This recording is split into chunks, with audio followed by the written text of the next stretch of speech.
Boker Tov mes amis, Boker Tov mes amis. Pélé Yoetz, on va parler d'un sujet qui est très important, très important. On va parler de la Shmiya, l'écoute. Shmiya, l'écoute. L'écoute. L'écoute. Jusqu'à 70 ans. Amrou Rabotenu Zivram Livracha. Chachaim nous ont dit à la Pasuk dans Yeshaya. Shim'u utri nafshechem. Il dit le prophète, écoutez et vivez. Ishmaïtro. Mais là c'est plus fort. Shim'u utri nafshechem. Il parle à tout le monde. C'est-à-dire écoutez et vous vivrez. C'est-à-dire que la vie, on la fait dépendre de la shmiya. De quelle vie on parle? On ne parle pas de la vie physique, on parle de la vie spirituelle dans le sens où la vie, être un homme, être un bon mari, être un bon papa, être un bon gars, être un bon ami. Shim'u utri nafshechem. Tu veux réussir dans la vie, tu veux réussir dans la vie, dans tous les domaines, spirituel et matériel. C'est pas forcément spirituel. La vie c'est Adam. Adam, c'est Aleph Dam. Tu as un corps, tu as une âme, c'est les deux. Donc la vie d'un juif, c'est de savoir associer le spirituel et le matériel et réussir sa vie. Parce qu'il y a des gens dans la vie, malheureusement, ils ne cherchent pas à réussir leur vie. Ils cherchent à réussir dans la vie. Et là, c'est pas pareil. Alors qu'est-ce que tu vas vouloir? Tu vas vouloir que tes enfants ils soient médecins, ils soient experts comptables, ils soient agrégés de sciences, je sais pas, d'accord, de philosophie, de sciences po, de ce que tu veux, d'accord? Ça, c'est réussir dans la vie. Mais c'est pas parce qu'il a un diplôme ou c'est un pilote de ligne sur Elal ou parce que c'est un grand avocat, un grand médecin, un grand chirurgien qui a réussi sa vie, mon habibi. Et tu en vois. L'essentiel, la Torah, elle te demande de réussir ta vie, mais pas réussir dans la vie. Et là, elle te dit, le prophète... Les deux, c'est possible. Non, quand tu réussis ta vie, c'est que tu as réussi dans la vie de Tzadik. Mais si tu veux être réussi dans ta vie, c'est pas vraiment que tu as réussi de ta vie. C'est ce que je suis en train d'expliquer. Tu as compris ce que ça veut dire? Donc ils ont réussi leur vie. Ils n'ont pas réussi dans la vie. C'est tout. Shim'u, c'est pour ça qu'il écrit Shim'u utri nafshechem. Regardez, le fait de réussir dans la vie, de vivre sa vie, utri nafshechem, vivez votre vie, vis ta vie. Combien de temps tu vas commencer? Combien de temps tu vas continuer à dormir? Combien de temps tu vas continuer à faire des bêtises? Combien de temps tu vas continuer à faire des mauvais choix? Combien de temps tu vas rester avec tes mauvaises habitudes? Combien de temps tu vas rester un pauvre type? Combien de temps? De quoi elle a fait dépendre le prophète? Shim'u. Écoutez. C'est bizarre. Moi j'aurais dit comprenez, j'aurais dit étudiez, j'aurais dit Shim'u. Écoutez et vous allez vivre. Et il dit Bo ur'e shelo kemidat akadosh boch u midat basavadam. Viens et regarde. Comment la midat d'Hachem, comment Hachem il se comporte, n'est pas, il est avdil, comme se comporterait un être de chair et de sang. Midat basavadam, un être de chair et de sang. Adam shenafa minaga avidimale le kol gufo makot. Si quelqu'un est monté sur le toit et il est tombé du toit et il s'est éclaté, il s'est explosé le corps il est massacré, d'accord? Arofen nichnas etzlo ou memale kol gufo retiot. Qu'est-ce qu'il fait le docteur? Il est là, il lui met des bandages, il lui met des pommades et il lui met des attelles. Il lui met ce qu'il peut lui mettre, il lui met des retiot, il lui met des bandages. Aval akadosh boch hu enoken akadosh boch hu, c'est pas de la même manière. Et la dame allait abonot. Un homme il est rempli de fautes. C'est comme si le chic est monté sur le toit et il est tombé du toit. Un homme il est rempli de fautes. Amarlo akadosh boch hu. Hachem il lui dit ten retia la ozen echol hagouf mitrapé. Tu mets juste un pansement sur les oreilles et c'est tout le corps qui va guérir. Tout le corps qui va guérir.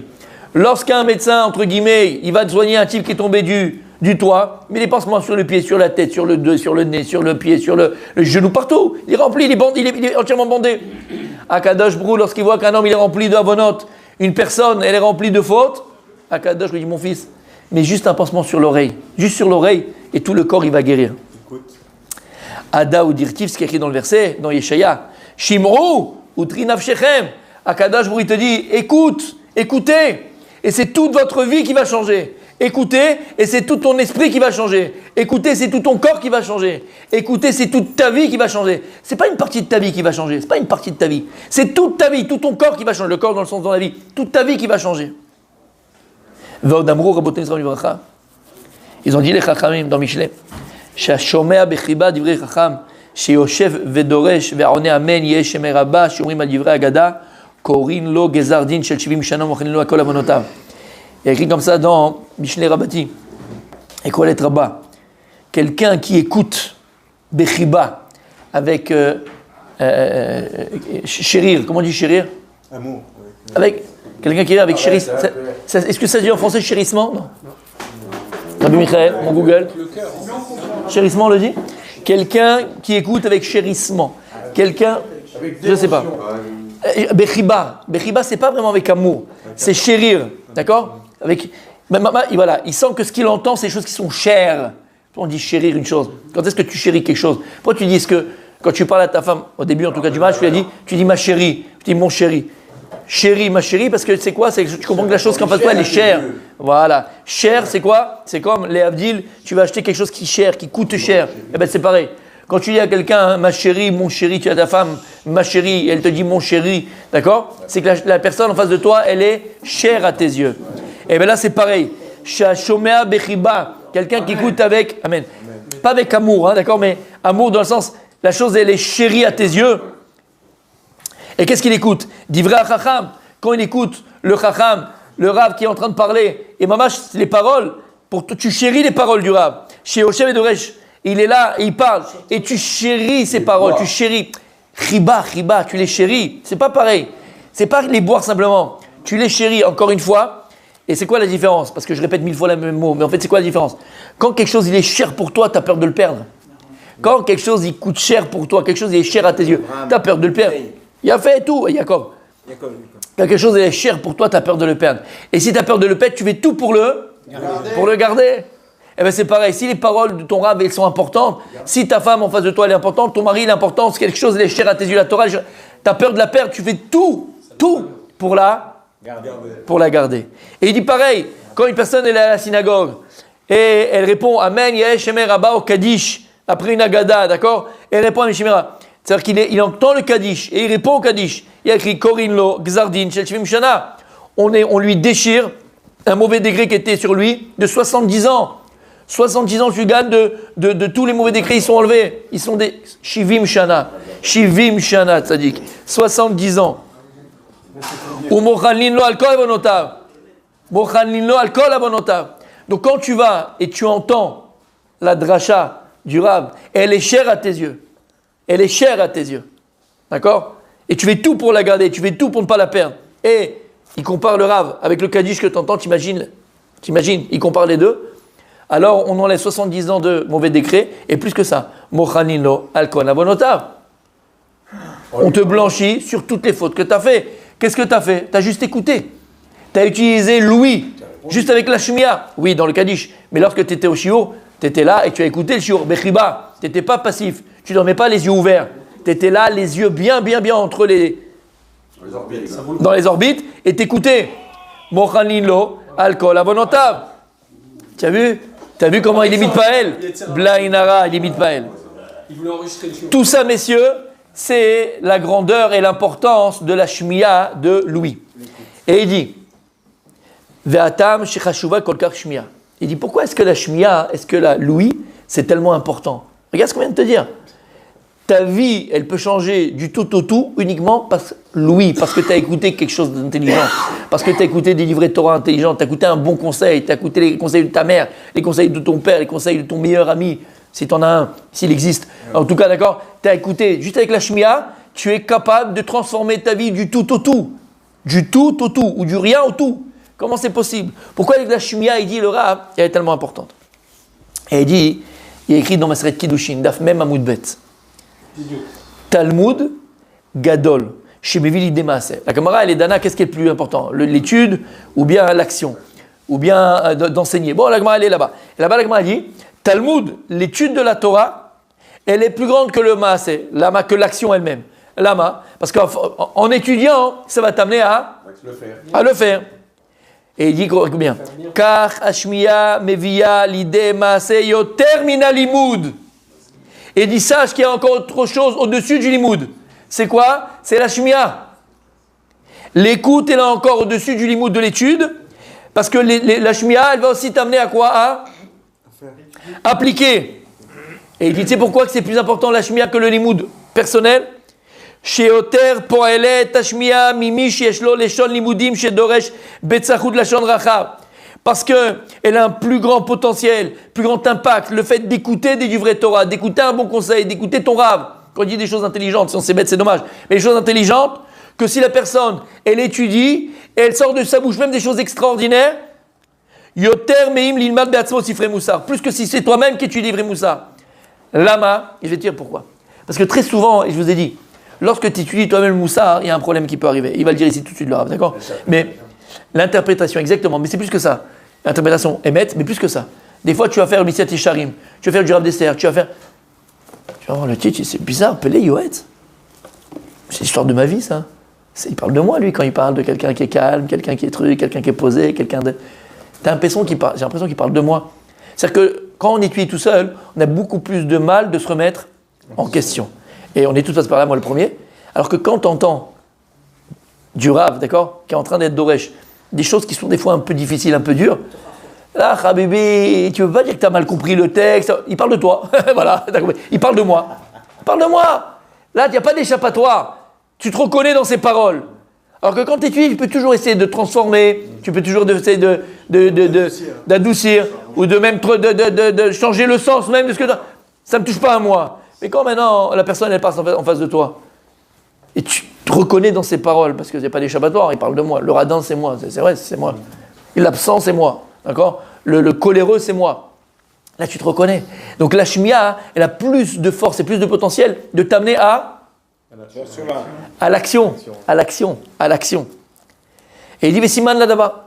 Il dit, on a un smach dans le c'est quoi? Shema beni moussar avich. Il n'a pas dit le Ramban à son fils. Qu'est-ce qu'il a dit? Shema beni moussar. Il n'a pas dit, mon fils, tilmad beni moussar. Il n'a pas dit, mon fils, étudie le moussar. Il a dit, Shema beni moussar avicha. Écoute l'éthique de ton père. Écoute les enseignements d'éthique de ton père. Écoute le moussar de ton père. Pourquoi il n'a pas dit, étudie mon fils le moussar? C'est pas pareil. Lorsque ton papa il va venir, il va te parler de c'est quoi la vie, comment tu vas te comporter, comment tu dois être. Il connaît tes qualités, il connaît tes défauts. Il te connaît très très bien. Il pourra te mettre dans le droit chemin. Là, ça peut avoir un effet plus grand que si tu étudies tout seul. Parce que là, il te parle à toi. Ça te parle directement à toi. Et comme on a dit, il n'y a pas d'échappatoire. Tu ne peux pas dire c'est pas moi. Oui, c'est toi. Et tu te reconnais d'ailleurs. Bidiouk dans ce qu'il dit. C'est pour ça que Shema Beni Moussar Avecha, la Shmia, elle est beaucoup plus forte que si on étudie tout seul. Ou mitor, sheroea yetzerara godel matashmia divrei moussar divrei agada. Il dit, mais attention, si c'est tellement important l'écoute, alors ça, le yetzerara, il sait. Le yetzerara, le mauvais penchant, il sait très bien qu'une personne, elle peut changer sa vie. Trinaf shechem, il peut changer sa vie du tout au tout. C'était un pauvre type, il devient le meilleur mari du monde, par uniquement le fait d'avoir entendu un shiur sur le couple, sur le shalom bayit, sur le respect, sur... Il le sait, ça, le Yetzirah, que la shmia, c'est quelque chose de très puissant. Il sait qu'à partir juste de l'écoute, tu peux guérir tout ton corps. Tu peux guérir toute ta vie. Il le sait, le Yetzirah. Chez Kol Mashu Marviach, Mafsido Alié Deshishma, Adam Divrei Moussa. Il le sait. Que malgré toutes les avonotes, que tout ce qui te fait tomber, tout ce qui te fait faire de mal, il sait très bien que si tu écoutes Divrei Moussa, si toi tu vas écouter, il n'a aucune chance contre toi. Il le sait, le Yetzirah. Vous savez que celui qui va écouter Divrei Moussa et qui va être imprégné de ce qu'il va entendre, on lui pardonne tous ses péchés, donc il dit mince, je suis foutu moi. Alors qu'est-ce qu'il fait? La reine Massito est cette kafoul. C'est ce qu'il te fait. Il joue double avec toi. C'est ce qu'il va te faire. Il va miser double sur toi. Et cette kafoul. Chez Yesone et Tatochachot, il va faire en sorte que tu détestes la réprimande, tu détestes qu'on te fasse des remarques. Il va faire en sorte que moi, alors pour ça, qu'est-ce qu'il va faire? Il va faire grandir en toi l'orgueil. Quelqu'un qui est orgueilleux, quelqu'un qui pense qu'il a toutes les qualités du monde, il ne peut pas supporter que l'autre lui fasse une remarque qui est juste, qui est vraie. Il ne peut pas. Alors qu'est-ce qu'il va faire, les Yetzirah? Il va travailler en profondeur sur ton orgueil. Pour t'empêcher de recevoir Torah, pour t'empêcher de recevoir la réprimande, pour que tu ne puisses pas écouter ni ton père, ni ta mère, pas simplement, ni ton rat, personne. Moi, pourquoi de qui il parle? Moi comme ça, moi, tu as le moi dans la bouche. Anochiout, il dit à Abraham, Anochiout, mon ego. Il est tellement grand ton ego que tu n'es pas prêt à écouter le conseil des autres. Tu n'es pas prêt à écouter la réprimande des autres. Ve'akutz ba'em. Et à la fin, il va être entre guillemets, il va mépriser la Torah, mépriser la remontrance. Ve'el chachamim lo yelech. Alors il n'irait pas voir les chachamim, il n'irait pas au shiur, il ne va pas aller au shiur. Tiens, encore il va nous parler de casse, shmia, machin, il fait de bien un bon mari, être un bon père. Ça y est, combien? Il n'y a que ça dans la vie. Il y a qui oublie, il est lourd. Parle-nous un peu de Mashiach, comment ça va être, 3D là, Spielberg. Ça, c'est des shiurim. Ça, c'est bien. Ça, c'est intéressant. Parce qu'on n'avance pas et je vois la télé. C'est magnifique. Bah oui, ça engage à rien, tu vois. C'est du 3 dimensions. C'est sympa. Qu'est-ce qu'il va avoir? Comment il va dire? Comment ça va être? Le chat avec le chameau? C'est bien, c'est sympa. L'agneau avec le lion, ils vont dormir ensemble. Hein? L'agneau et le lion, ils vont dormir ensemble. Et que comment? L'Iran, il y a écrit dans la Torah, l'Iran, Gematria, machin. Ça, c'est intéressant. C'est de l'histoire. Ça engage à rien. Et puis non, mais c'est intéressant en plus. C'est liseuse de bonne aventure et tout. J'adore. Et il va encore nous parler, Midot, le machin, Rav Dessler, Rav Israël Missalent, Moussa. Comme si on était des bons maris, on est des beaux pères, on est des beaux... Ça, hein? Qui oublie. Donc à la fin, il va pas aller voir les Chachamim. Ça le saoule. Pourquoi? Parce que ça lui met devant ses responsabilités. Et c'est compliqué d'être devant ses responsabilités. C'est dur d'écouter à chaque fois. T'es coléreux, t'es comme Macpi, t'es trop Macpi, t'es trop ceci, t'es trop cela, t'es machin, travail. C'est vrai, c'est pas intéressant. Ou mitorkar derech ish ksil yachar be'enav. Donc comme il peut écouter les chachamim, il va continuer à avoir une vie pourrie ce gars-là, une vie de bim, d'idiot et de crétin. Excuse-moi du terme, un vrai crétin. Bah ouais, Habibi, Mechila, d'accord? Tu te plains, après 20 ans, t'as divorcé ou t'as fait ceci, t'as fait cela. Avec tout le respect que je te dois, d'accord? Et c'est vice-versa, attention, parce que dans un couple, il y a un homme et il y a une femme. Il y a une femme et il y a un homme. Des fois, j'en ai vu, il y a la femme qui voulait travailler et sauver son couple, le mari, il s'en foutait. Ou bien le mari voulait, la femme, elle n'avait rien à faire. Donc, je parle d'un cas général, je ne parle pas de cas particulier, d'accord? Mais en général, parfois, ça peut arriver. Tu te plains après 20 ans, mais dis-moi, elle s'est sauvée. Elle s'est sauvée. Mais c'est normal. On va le voir bientôt, Bezrat Hashem. Lorsqu'ils ont jeté Yosef dans le puits, il arrivait à bord, Rek en Bomaïm. Il dit le rabbi, qu'est-ce qu'il y a écrit là-bas? Rachid, il dit en Bomaïm. Aval, s'il n'y a pas d'eau, il y a autre chose. Qu'est-ce qu'il y a? Akravim et les Chashim. Il y a des scorpions et il y a des serpents. Ok? Et le rabbi, il dit, de là on apprend, En davar rek ba'olam. Il n'y a rien de vide dans le monde. Et si une chose disparaît, si une chose elle est absente, il y a autre chose qui prend sa place. Eh bien c'est pareil. T'étais pas là, t'étais tout le temps dans ton travail, tout le temps dans les voyages, tout le temps dans le boulot, tout le temps t'étais pas présent. Oui, mais je les ai gâtés. Mais ils s'en foutent, t'es pas le Papa Noël. T'es pas Papa Noël, Habibi. Eh bien si t'es pas présent, eh ben quelqu'un d'autre qui va prendre ta place. C'est bien ce qu'elle a fait. Va dire que c'est pas bien. C'est grave, bien sûr que c'est grave. Non, je parle pas de ça, je te parle de toi. Je parle pas de ce qu'elle a fait, je parle de toi. T'as compris ce que ça veut dire? T'as compris? Pareil, c'est bizarre, mon fils ne veut pas sortir avec mon restaurant, ma fille ne veut plus me parler, veut pas savoir. Combien? C'est quand la dernière fois que tu lui as demandé qu'est-ce qu'elle a appris à l'école?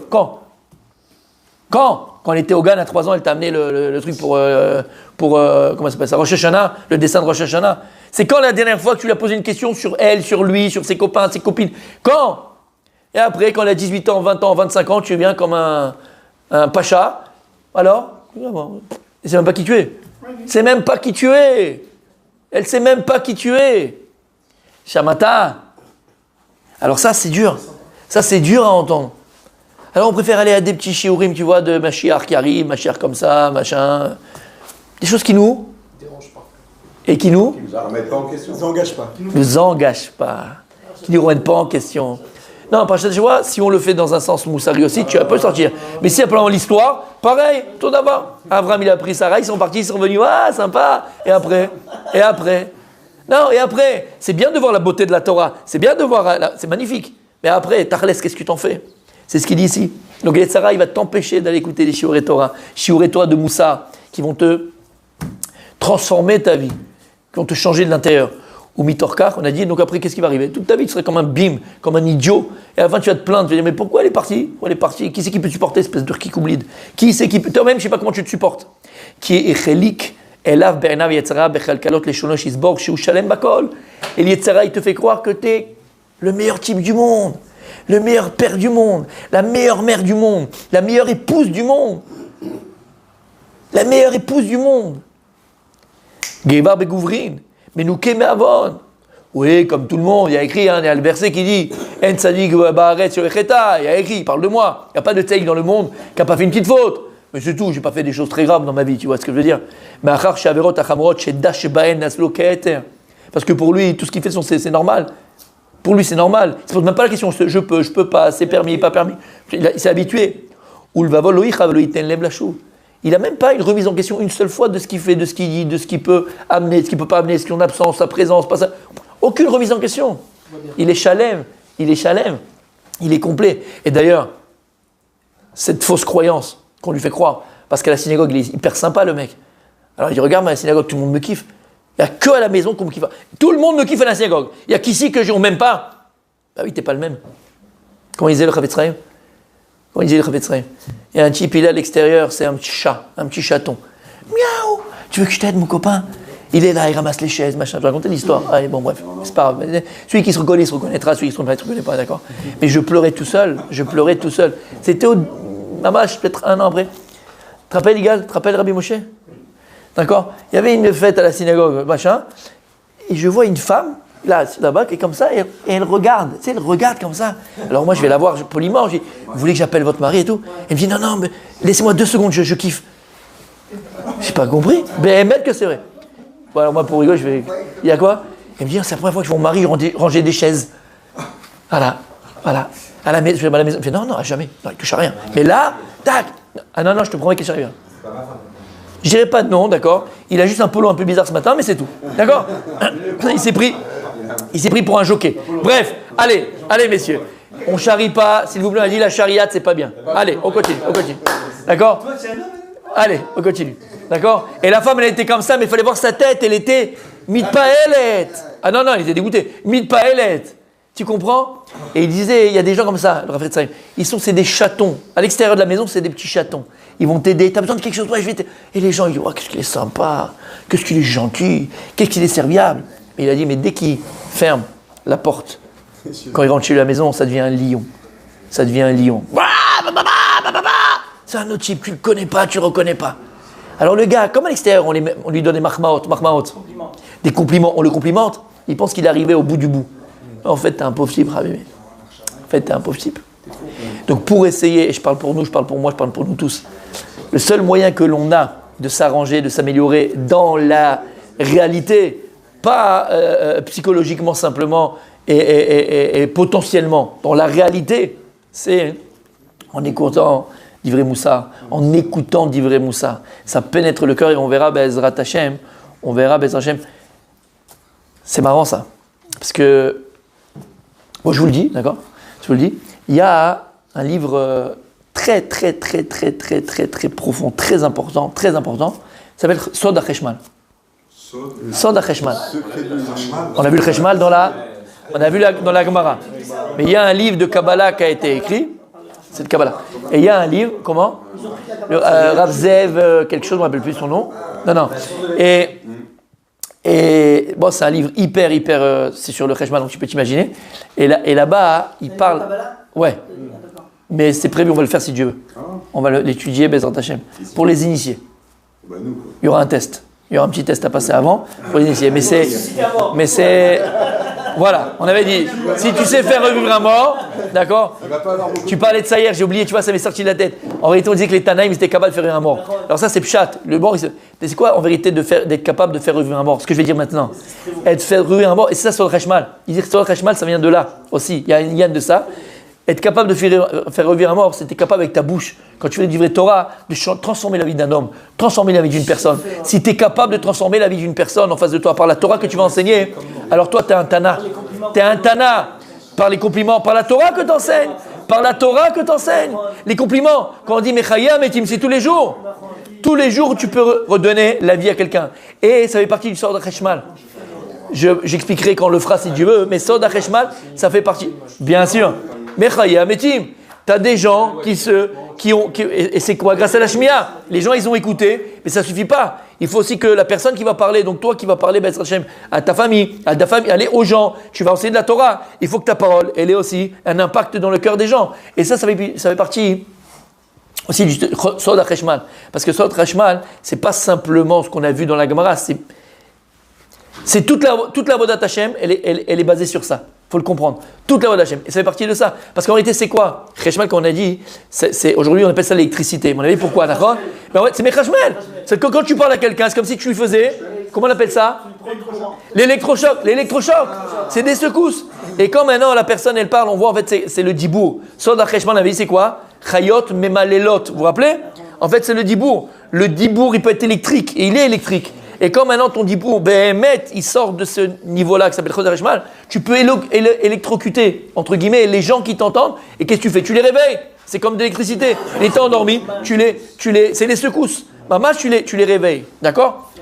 On continue demain, mes amis. La question.